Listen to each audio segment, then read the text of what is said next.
Hi guys, welcome to another video. Today we're working on one of these Bose units. Our customer brought it in and said that the CD playing was skipping. So we're going to give it a try, see what happens.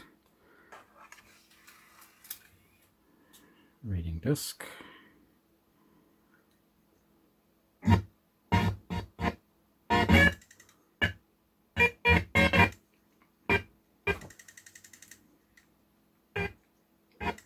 And it certainly sounds like it is skipping.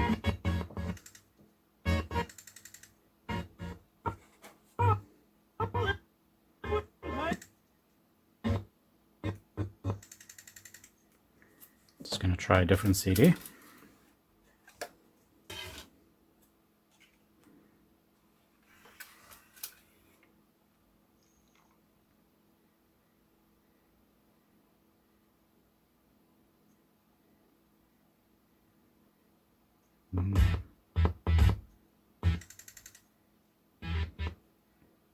Seems to be doing the same thing.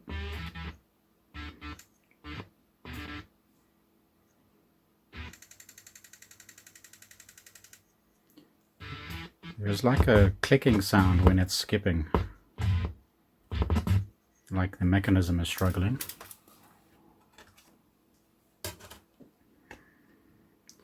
So we're going to have to open up and have a look at the CD drive, see if we can find anything wrong. Let's get going.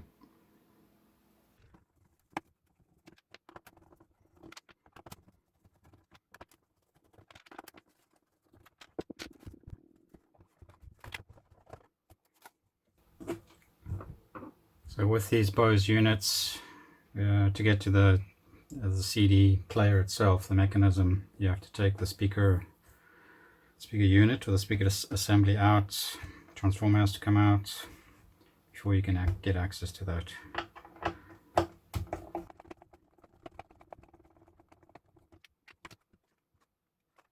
Speaker's playing down here.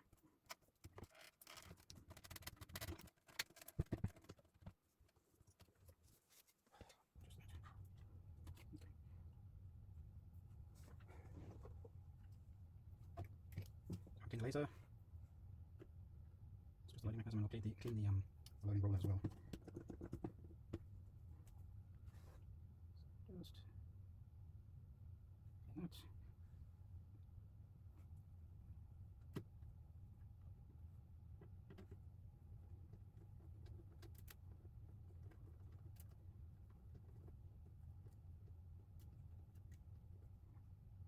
Okay, so if you watch the display, when see how it like resets. So I think we have a power supply issue.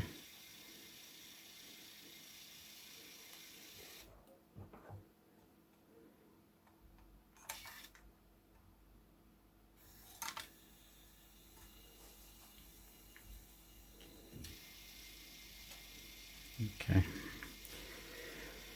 These Bose units have those horrible SMD capacitors, the electrolytic capacitors on them. So let's get back into it and have a look at the power supply section.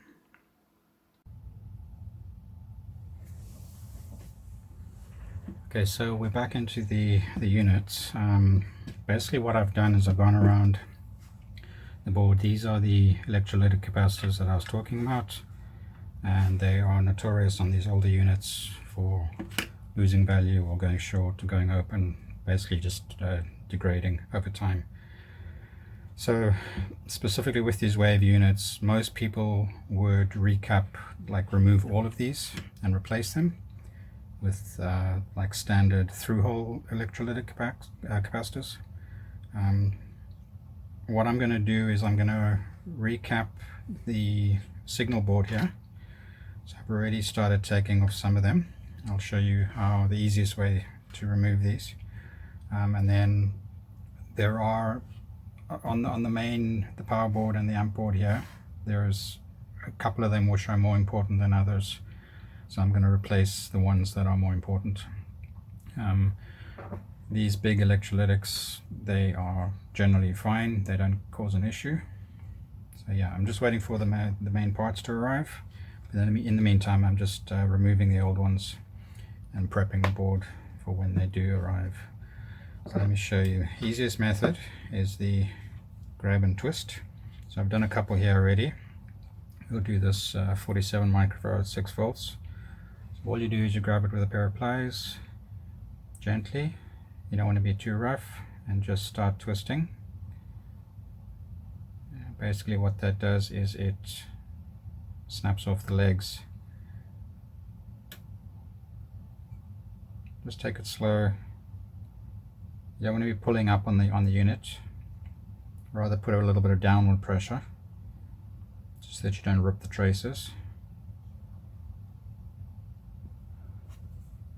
And then all you've got to do is just clean up the pads. Normally wick them. And add a little bit of fresh solder.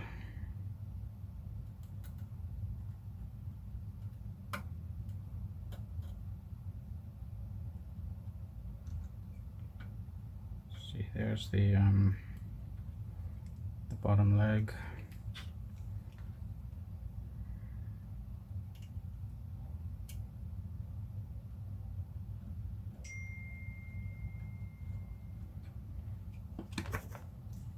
A little bit of fresh solder.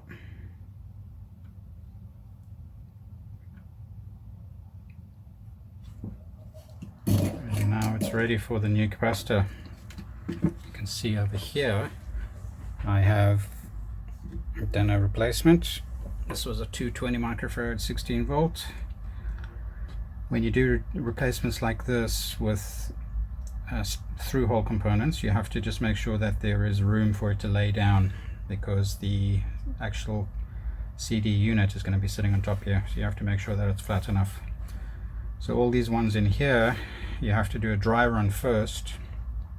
Make sure you have space to lay the capacitor down. Make sure it's not shorting out on any of the other components. Just kind of line them up opposite directions. Make sure that the shield can go back on, all that kind of stuff. So that's basically it. I'm just going to go through and remove all of these, and then, like I say, just waiting for the parts to arrive.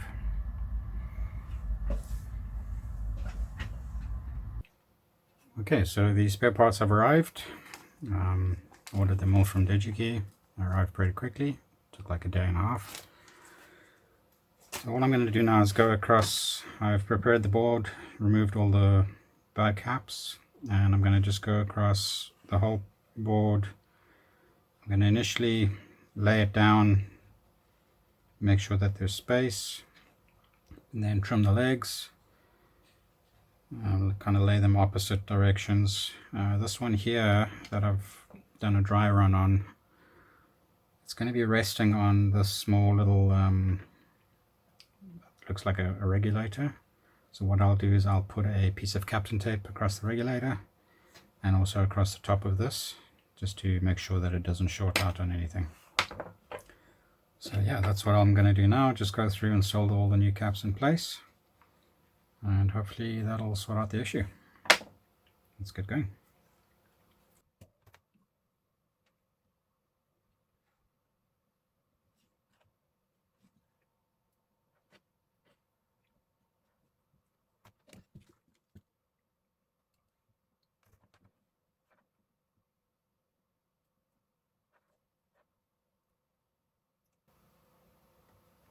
Looking good. So that's what we're going to do, and just go through and replace all of them. So we will come back once I've done all of that.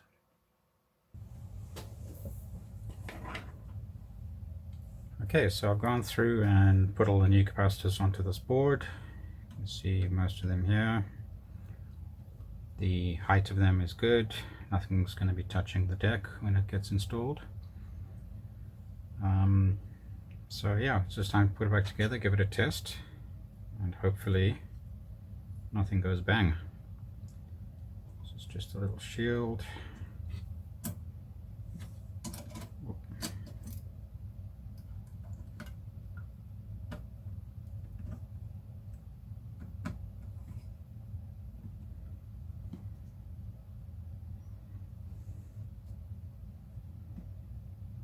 so come across one problem, and the capacitor's in the way here.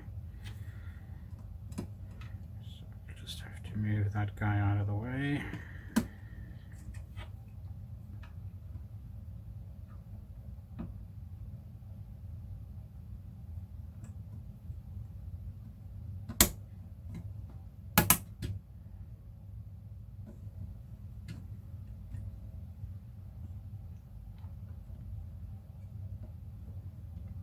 And that's good, that's still going to be fine.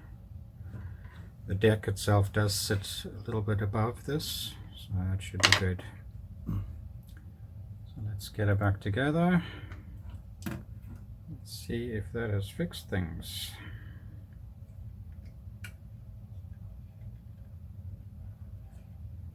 Okay, so the unit has come on. With the time showing. Switch it on with the remote. No disk. Put our test disk in. It's looking better. Perfect.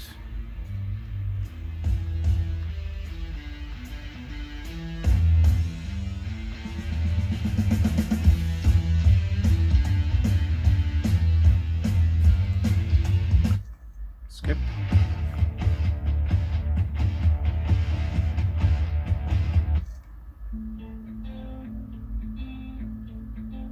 Nice.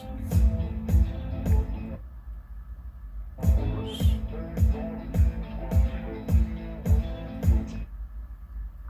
Test eject. Exit error. That's looking good.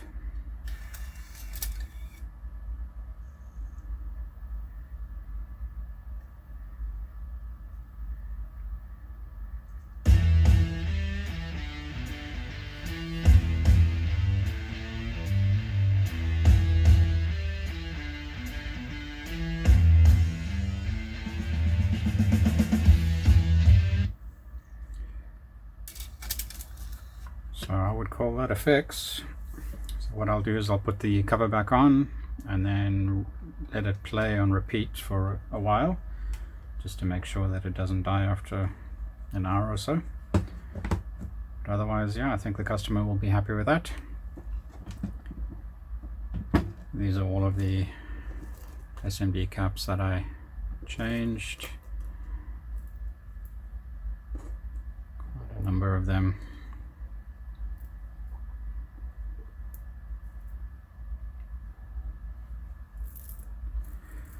So that'll be it for this repair. Thanks very much for watching. Please like and subscribe and share the video, and we'll catch you in the next one. Ciao.